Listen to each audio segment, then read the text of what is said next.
ஓம் சாந்தி. अव्यक्त समिज्ञை 27 अगस्त 2024। सदा विजयी रहने के लिए साक्षी स्थिति में स्थित रहने का अभ्यास कर।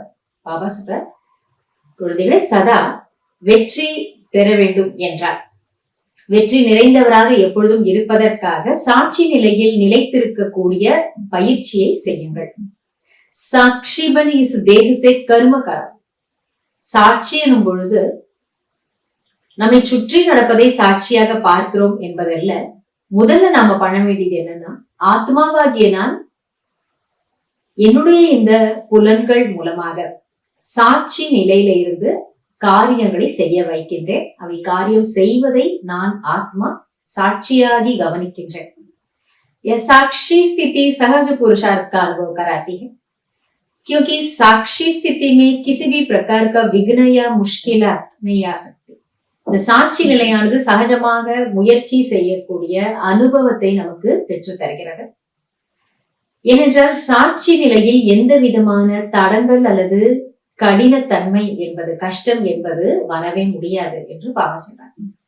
சாட்சி நிலை நமக்கு நம்முடைய புருஷார்த்தத்தை சுலபமாக ஆக்கி கொடுக்கிறது. இல்ல எந்த தடங்களுமே வர முடியாது.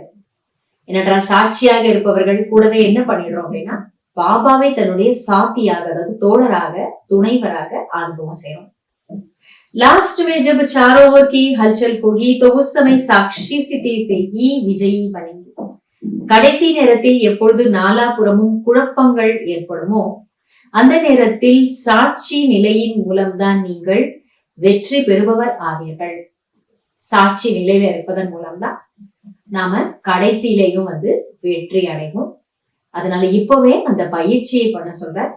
முதல்ல நான் ஆத்மா, என்னுடைய உடல் இந்த கர்மங்களை செய்யறது, என்னுடைய வாய் இப்ப பேசிக்கிட்டு இருக்கு, அதை நான் ஆத்மா கவனிக்கிறேன்.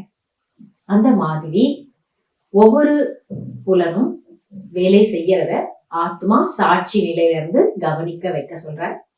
அப்புறம் மெல்ல மெல்ல சுற்றி நடக்கக்கூடிய எல்லாத்தையுமே கூட சாட்சி நிலையில இருந்து பார்க்க நம்ம பயிற்சி பண்ணணும். அப்ப கடைசி நேர குழப்பங்களில் இருந்து கூட நாம வெற்றி அடைஞ்சிருவோம்.